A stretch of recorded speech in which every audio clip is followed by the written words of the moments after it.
Hello friends, जेके गौर education पर आप सभी का स्वागत है। आज का हमारा टॉपिक है Uttar Pradesh special current affairs. तो यूपी स्पेशल करंट अफेयर्स में पिछले 6 माह का करंट अफेयर डिस्कस करेंगे, जिसमें हमने जनवरी से लेकर जून 2026 तक के मोस्ट इंपॉर्टेंट एमसीक्यूज कवर किए हैं। तो आप उत्तर प्रदेश में UP triple SC, UP PSC, UP police या फिर उत्तर प्रदेश में किसी भी परीक्षा की तैयारी करते हैं तो सभी परीक्षाओं के लिए आज का ये क्लास बहुत ही महत्वपूर्ण रहेगा। वीडियो को अंत तक देखिए और आज के क्लास का पीडीएफ इसी वीडियो के डिस्क्रिप्शन में मिल जाएगा, आप वहां से डाउनलोड कर सकते हैं। तो अब चलिए शुरू करते हैं। पहला क्वेश्चन, भारत का पहला hub and spoke aviation model कहां से शुरू किया गया है? इसकी शुरुआत की गई है वाराणसी के लाल बहादुर शास्त्री अंतर्राष्ट्रीय हवाई अड्डा से। ठीक है, तो भारत का पहला hub and spoke aviation model Varanasi के लाल बहादुर शास्त्री अंतर्राष्ट्रीय हवाई अड्डा से शुरू किया गया है। इसमें हब जो होगा वो होगा दिल्ली का Indira Gandhi international airport, spoke जो होगा वो होगा वाराणसी का लाल बहादुर शास्त्री अंतर्राष्ट्रीय हवाई अड्डा। लेकिन इस मॉडल की शुरुआत की गई है वाराणसी के इस हवाई अड्डे से, इस बात को ध्यान रखिए। अगला क्वेश्चन, उत्तर भारत की पहली सेमीकंडक्टर इकाई कहां पर स्थापित की जा रही है? यमुना एक्सप्रेसवे औद्योगिक विकास प्राधिकरण में यानी ईडा में इसकी स्थापना की जा रही है। उत्तर भारत की पहली सेमीकंडक्टर इकाई जो है यमुना एक्सप्रेसवे औद्योगिक विकास प्राधिकरण में स्थापित की जा रही है। सेमीकंडक्टर नीति लागू करने वाला उत्तर प्रदेश भारत का कौन सा राज्य है? यह भारत का चौथा राज्य बना है। सेमीकंडक्टर नीति लागू करने वाला भारत का चौथा राज्य बना है उत्तर प्रदेश। नेक्स्ट, प्रधानमंत्री जन धन योजना के तहत सर्वाधिक रुपे कार्ड जारी करने के मामले में उत्तर प्रदेश का स्थान है। उत्तर प्रदेश कौन से स्थान पर है? उत्तर प्रदेश इसमें पहले स्थान पर है। ठीक है, प्रधानमंत्री जन धन योजना के तहत सर्वाधिक रुपे कार्ड जारी करने के मामले में यूपी जो है पहले स्थान पर है, दूसरे स्थान पे बिहार है। नेक्स्ट, मुख्यमंत्री योगी आदित्यनाथ ने हाल ही में कहां पर प्रेरणा पार्क का उद्घाटन किया? देखिए, एक राष्ट्र प्रेरणा स्थल है जो कि लखनऊ में स्थित है और ये है प्रेरणा पार्क। ठीक है, प्रेरणा पार्क का उद्घाटन किया गया है प्रयागराज में। Option C right answer. Prayagraj में किस नदी के तट पर प्रेरणा पार्क का निर्माण किया गया है? यमुना नदी के तट पर जो है प्रेरणा पार्क का निर्माण किया गया है। प्रयागराज में स्थित प्रेरणा पार्क में किसकी कांस्य प्रतिमा स्थापित की गई है? इसमें अटल बिहारी वाजपेयी, डॉक्टर श्यामा प्रसाद मुखर्जी और अशोक सिंघल की प्रतिमा स्थापित की गई है प्रयागराज के प्रेरणा पार्क में। और एक राष्ट्र प्रेरणा स्थल है, राष्ट्र प्रेरणा स्थल, ये कहाँ पर है? ये लखनऊ में है। ठीक है, लखनऊ में। और इसका उद्घाटन किसने किया था? इसका उद्घाटन किए थे प्रधानमंत्री नरेंद्र मोदी, याद रखिएगा। राष्ट्र प्रेरणा स्थल में किसकी प्रतिमाएं स्थापित की गई हैं? अटल बिहारी वाजपेयी, दीनदयाल, जो पंडित दीनदयाल उपाध्याय थे, और डॉक्टर श्यामा प्रसाद मुखर्जी। याद रखिए, अटल बिहारी वाजपेयी, पंडित दीनदयाल उपाध्याय और डॉक्टर श्यामा प्रसाद मुखर्जी की प्रतिमा राष्ट्र प्रेरणा स्थल में स्थापित की गई है। वहीं प्रेरणा पार्क जो प्रयागराज में है, इसमें अटल बिहारी वाजपेयी, डॉक्टर श्यामा प्रसाद मुखर्जी और अशोक सिंघल की प्रतिमा स्थापित की गई है। नेक्स्ट, उत्तर प्रदेश में बाल श्रमिक विद्या योजना का विस्तार 20 जिलों से बढ़ाकर कितने जिलों में किया गया है? अब पूरे जिलों में इसका विस्तार कर दिया गया है। तो पूरे 75 जिले हैं वर्तमान समय में उत्तर प्रदेश में। पूरे 75 जिलों में बाल श्रमिक विद्या योजना जो है इसका विस्तार कर दिया गया है। उत्तर प्रदेश में बाल श्रमिक विद्या योजना के तहत कितनी आयु वर्ग के कामकाजी बच्चों के लिए विद्यालय में प्रवेश सुनिश्चित किया जाता है? तो 8 साल से लेकर 18 वर्ष के बीच के जो कामकाजी बच्चे हैं उनको विद्यालय में भेजने के लिए प्रेरित किया जाता है इस योजना के तहत, बाल श्रमिक विद्या योजना के तहत। उत्तर प्रदेश सरकार द्वारा नवगठित समर्पित पिछड़ा वर्ग आयोग के संबंध में कौन सा कथन सही है? देखिए, यूपी सरकार ने हाल ही में समर्पित पिछड़ा वर्ग आयोग का गठन किया है, तो इसके संबंध में चलिए जानते हैं क्या सही है। इस आयोग की अवधि 6 माह निर्धारित की गई है, सही है। इस आयोग का उद्देश्य त्रिस्तरीय पंचायतों में पिछड़े वर्गों के लिए आरक्षण का वैज्ञानिक एवं न्याय संगत निर्धारण करना है, सही है। इस आयोग में एक अध्यक्ष सहित कुल 5 सदस्य होंगे। तो सभी कथन सही है समर्पित पिछड़ा वर्ग आयोग उत्तर प्रदेश के संबंध में, ठीक है। और इस आयोग का अध्यक्ष कौन होगा अभी उसकी घोषणा नहीं की गई है। नेक्स्ट, 1 जुलाई 2026 को उत्तर प्रदेश सरकार ने डीजी रोवर विशेष भूमि पैमाइश अभियान कहां से शुरू किया? सहारनपुर से, ठीक है। डीजी रोवर विशेष भूमि पैमाइश अभियान की शुरुआत की गई है सहारनपुर से। उत्तर प्रदेश सरकार ने डीजी रोवर यानी जीएनएसएस तकनीक के संबंध में कौन सा कथन सही है? उत्तर प्रदेश सरकार के होगा, ठीक है। तो डीजी रोवर तकनीक के संबंध में कौन सा कथन सही है, चलिए जानते हैं। इस तकनीक से डिजिटल भूमि सर्वेक्षण और सीमांकन किया जाएगा। यह अभियान 15 अगस्त 2026 तक राज्य के सभी तहसीलों में संचालित किया जाएगा, सही है। इसका उद्देश्य भूमि विवादों का पारदर्शी और त्वरित निस्तारण करना है, यह भी सही है, ठीक है। तो डीजी रोवर तकनीक जो है, जो कि उत्तर प्रदेश में शुरू की गई है, इसके संबंध में ये सारे कथन जो है सही है। तो कहीं पर टाइपिंग एरर हो तो आप लोग एडिट करके ध्यान रखना, वैसे मैं पीडीएफ में एडिट कर दूंगा। चलिए अगला क्वेश्चन, प्रधानमंत्री सूर्य घर मुफ्त बिजली योजना के तहत उत्तर प्रदेश रूफटॉप सोलर स्थापित करने में देश में कौन से स्थान पर है? पहले स्थान पर है, ठीक है। प्रधानमंत्री सूर्य घर मुफ्त बिजली योजना के तहत जो है उत्तर प्रदेश रूफटॉप सोलर स्थापित करने में पूरे भारत में पहले स्थान पर है। प्रधानमंत्री सूर्य घर मुफ्त बिजली योजना के तहत उत्तर प्रदेश में अब तक कितने घरों में रूफटॉप सोलर स्थापित हो चुके हैं जुलाई 2026 तक? तो जुलाई 2026 तक 6.5 लाख। वहीं जून 2026 तक की रिपोर्ट के अनुसार 6.2 लाख था, इस बात को याद रखिए, ठीक है। तो प्रधानमंत्री सूर्य घर मुफ्त बिजली योजना के तहत सबसे अधिक घरों में रूफटॉप सोलर लगाने के मामले में यूपी पहले स्थान पर है। उत्तर प्रदेश के किस जिले में जिरकोनियम खनिज के विशाल भंडार मिले हैं? महोबा जिले में। उत्तर प्रदेश के महोबा जिले में जिरकोनियम खनिज के विशाल भंडार मिले हैं। उत्तर प्रदेश जिरकोनियम का खनन करने वाला भारत का कौन सा राज्य बन गया है? तो इसमें खनन की शुरुआत भी की गई है। तो जिरकोनियम खनिज का खनन करने वाला यूपी भारत का चौथा राज्य बना है। उत्तर प्रदेश में किस बैंक के सहयोग से देश की पहली एयर शेड आधारित स्वच्छ वायु प्रबंधन परियोजना शुरू की गई है? विश्व बैंक के सहयोग से। यूपी में विश्व बैंक के सहयोग से भारत की पहली एयर शेड आधारित स्वच्छ वायु प्रबंधन परियोजना शुरू की गई है। नेक्स्ट, उत्तर प्रदेश में राज्य का पहला प्लेसमेंट भवन किस आईटीआई संस्थान में स्थापित किया जाएगा? अलीगंज राजकीय आईटीआई लखनऊ में राज्य का यानी उत्तर प्रदेश का पहला प्लेसमेंट भवन जो है स्थापित किया जाएगा।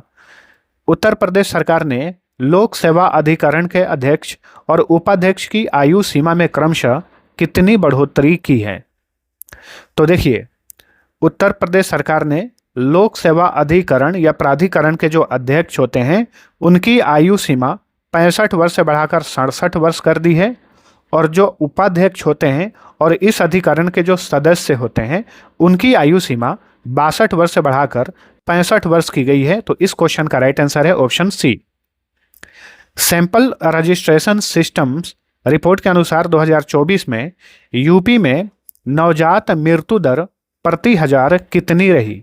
प्रति हजार जीवित पर, ठीक है, 25। तो हाल ही में जारी एक रिपोर्ट के अनुसार उत्तर प्रदेश में 2024 में जो नवजात मृत्यु दर है प्रति हजार 25 पाई गई है। Next, sample registration system report के अनुसार 2024 में उत्तर प्रदेश में शिशु मृत्यु दर प्रति हजार कितनी रही? अभी हमने पढ़ा है नवजात मृत्यु दर, नवजात मृत्यु दर 25 है प्रति हजार, वहीं शिशु मृत्यु दर है 35 प्रति हजार जीवित पर, ठीक है, ऑप्शन सी। ये महत्वपूर्ण आंकड़े हैं आपके एग्जाम्स के लिए, ध्यान रखिएगा। सैंपल रजिस्ट्रेशन सिस्टम रिपोर्ट के अनुसार वर्ष 2024 में यूपी में मातृ मृत्यु दर प्रति लाख कितनी रही? ये प्रति लाख में पूछा है। मातृ मृत्यु दर 154, ठीक है, 154। मई 2026 में 46वीं जूनियर राष्ट्रीय रोइंग चैंपियनशिप 2026 का आयोजन कहां पर किया गया?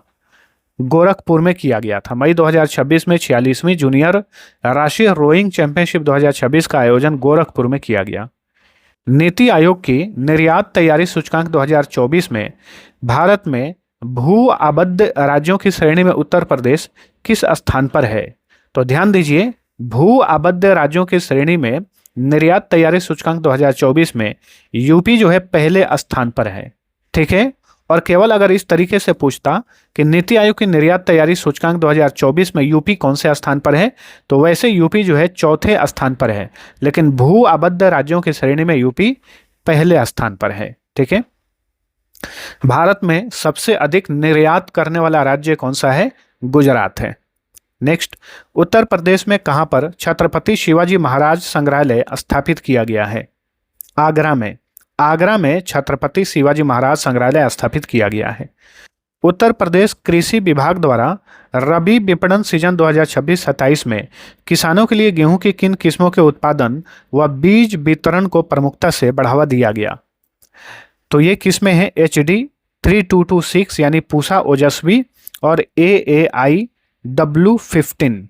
तो इन दोनों फसलों को, जो कि गेहूं की किस्में हैं, ये दोनों, इन दोनों को प्रमुखता से जो है बढ़ावा दिया गया था विपणन सीजन 2026-27 में, रबी विपणन सीजन। उत्तर प्रदेश सरकार ने कितने प्राचीन पांडुलिपियों का डिजिटल रूप से संरक्षण करने का निर्णय लिया है? तो हाल ही में देखिए 13 लाख की घोषणा की गई है। वैसे टोटल जो है 30 लाख से अधिक प्राचीन पांडुलिपियों का डिजिटल रूप से संरक्षण किया जा चुका है उत्तर प्रदेश में। तो इस तरीके से ये संख्या बढ़ते रह रहा है।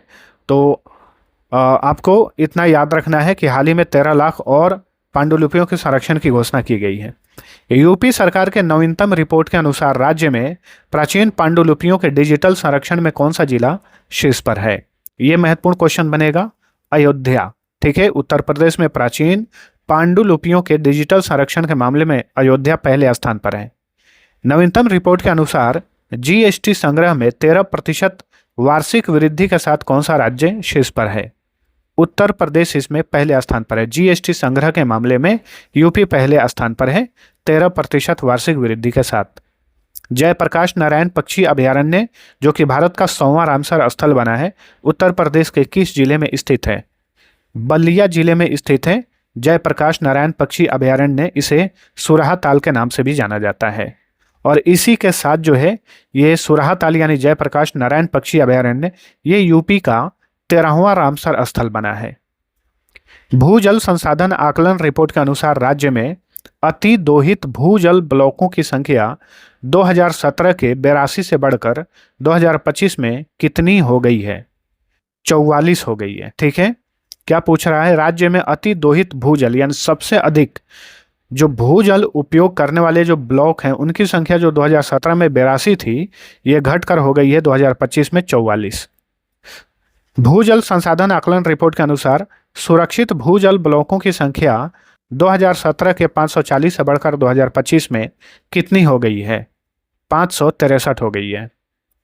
निम्न में से किस राज्य सरकार ने एक जनपद एक नाटक नामक रंगमंच अभियान शुरू किया है?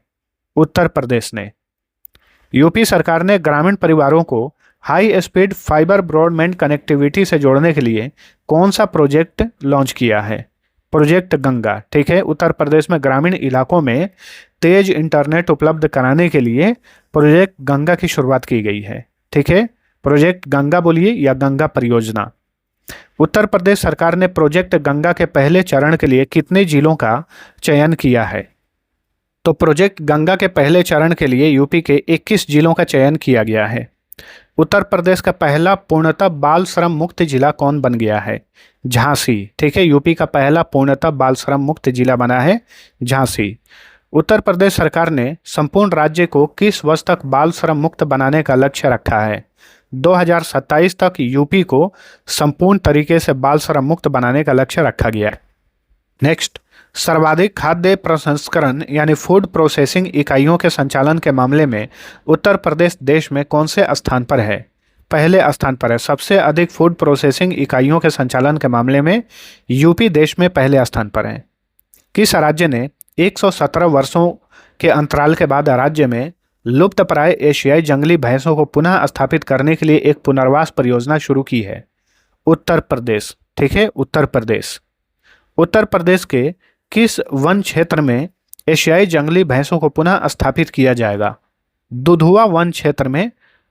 ठीक है, तो उत्तर प्रदेश के दुधवा वन क्षेत्र में लगभग 117 वर्षों के बाद जो है एशियाई जंगली भैंसों को पुनः स्थापित किया जाएगा।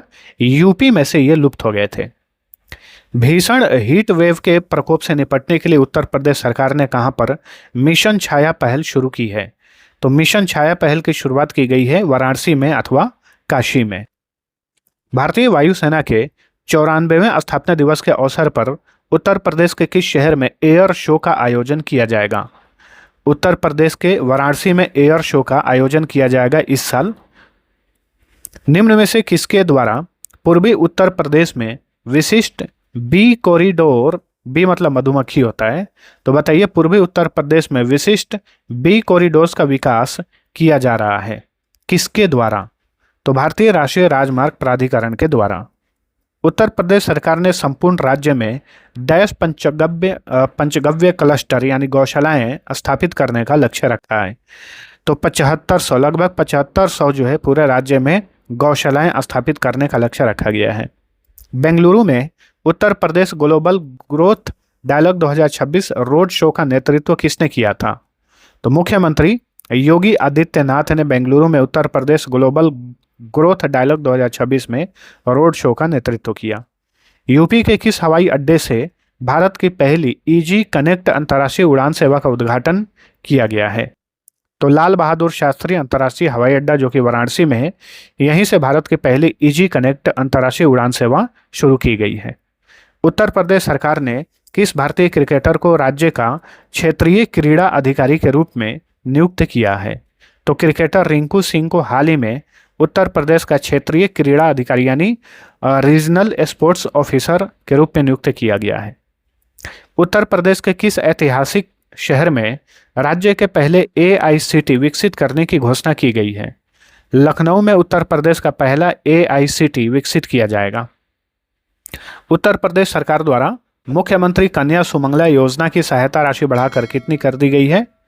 25,000 रुपये। ठीक है, मुख्यमंत्री कन्या सुमंगला योजना के तहत जो है पहले 15,000 दिए जाते थे, अब इसमें 10,000 रुपये की बढ़ोतरी की गई है, अब ये हो गया है 25,000 रुपये। ठीक है, और एक है मुख्यमंत्री सामूहिक विवाह योजना, उसकी पहले राशि थी 51,000 रुपये, अब इसे बढ़ाकर कर दिया गया है 1,00,000 रुपये, याद रखिए। जनवरी 2026 में UP global investors summit follow up meet की मेजबानी किस शहर ने की थी? लखनऊ में। ठीक है, UP global investor summit follow up meet का आयोजन लखनऊ में किया गया। उत्तर प्रदेश सरकार द्वारा मई 2026 में कौन सा पर्यटन अभियान शुरू किया गया था? विजिट माई स्टेट पर्यटन अभियान शुरू किया गया।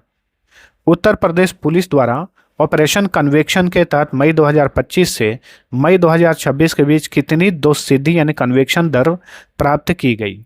लगभग 93%। जून 2026 में सीएम योगी आदित्यनाथ ने किस जिले में 424 करोड़ की 278 विकास परियोजनाओं का उद्घाटन और शिलान्यास किया? कुशीनगर में। नेक्स्ट, यूपी पुलिस द्वारा यक्ष ऐप का उपयोग निम्नलिखित में से किस कार्य के लिए किया जा रहा है? तो फेशियल रिकॉग्निशन और वॉइस सर्च के लिए, क्राइम जीपीटी आधारित विश्लेषण के लिए, बीट स्तर की ट्रैकिंग के लिए यक्ष ऐप का उपयोग किया जा रहा है। किस राज्य की पुलिस द्वारा? यूपी की पुलिस द्वारा। लगभग 750 करोड़ की लागत से यूपी में महात्मा बुद्ध कृषि एवं प्रौद्योगिकी विश्वविद्यालय कहां पर स्थापित की जा रही है? इसकी स्थापना की जा रही है कुशीनगर में। ठीक है, ऑप्शन बी। वित्त वर्ष 2025-26 में उत्तर प्रदेश का वार्षिक निर्यात बढ़कर कितना हो गया है? 2,01,241 करोड़ रुपए। ठीक है, पहली बार उत्तर प्रदेश ने निर्यात के मामले में 2 लाख करोड़ रुपए का आंकड़ा पार किया है, याद रखिएगा। तो उत्तर प्रदेश का वार्षिक निर्यात 2025-26 में बढ़कर कितना हो गया है? 2,01,241 करोड़ रुपए। वित्त वर्ष 2025-26 में उत्तर प्रदेश आधिकारिक तौर पर भारत का 10वां सबसे बड़ा निर्यातक राज्य बन गया है। उत्तर प्रदेश भारत का 5वां सबसे बड़ा निर्यातक राज्य बना है। सबसे बड़ा निर्यातक राज्य गुजरात है। नेक्स्ट, वित्त वर्ष 2025-26 में भारत के कुल निर्यात में उत्तर प्रदेश की हिस्सेदारी बढ़कर कितनी हो गई? प्रतिशत में पूछा है, 5.2%। वित्त वर्ष 2025-26 में उत्तर प्रदेश के कुल निर्यात में किस जिले की हिस्सेदारी सर्वाधिक 97,703 करोड़ रुपए है? तो ये है गौतम बुद्ध नगर। ठीक है, ग्रेटर नोएडा वाला जिला है ये, गौतम बुद्ध नगर उत्तर प्रदेश में निर्यात के मामले में ये शीर्ष जिला है। सितंबर 2026 में उत्तर प्रदेश इंटरनेशनल ट्रेड शो का चौथा संस्करण कहां पर आयोजित किया जाएगा? ग्रेटर नोएडा में। सितंबर 2026 में, इसी साल सितंबर में, उत्तर प्रदेश इंटरनेशनल ट्रेड शो का चौथा संस्करण ग्रेटर नोएडा गौतम बुद्ध नगर में आयोजित किया जाएगा। उत्तर प्रदेश सरकार ने राज्य के सभी ग्रामीण परिवारों को कब तक हर घर नल जल सुविधा उपलब्ध कराने का लक्ष्य रखा है? दिसंबर 2028 तक। तो option D right answer. UP CM Yogi Adityanath ने कहां पर एमएसएमई के क्षेत्र में राज्य के दूसरे फ्लैटेड फैक्ट्री कॉम्प्लेक्स का उद्घाटन किया है? तो गोरखपुर औद्योगिक विकास प्राधिकरण में, यानी गीडा में। देखिए, उत्तर प्रदेश में बहुत सारे औद्योगिक विकास प्राधिकरण है, तो इन सभी का फुल फॉर्म आप सभी को याद रखना है, वो भी पूछ लेता है कई बार। जैसे गीडा का फुल फॉर्म क्या होगा? गोरखपुर औद्योगिक विकास प्राधिकरण। ठीक है, इंग्लिश में Gorakhpur industrial development authority. Noida, अक्सर आप नाम सुनते हैं नोएडा, तो नोएडा एक औद्योगिक विकास प्राधिकरण क्षेत्र है, इसका फुल फॉर्म होता है new Okhla industrial development authority. Yamuna expressway औद्योगिक विकास प्राधिकरण, ईडा का फुल फॉर्म होता है। ठीक है, Yamuna expressway industrial development authority. और लीडा का फुल फॉर्म लखनऊ औद्योगिक विकास प्राधिकरण।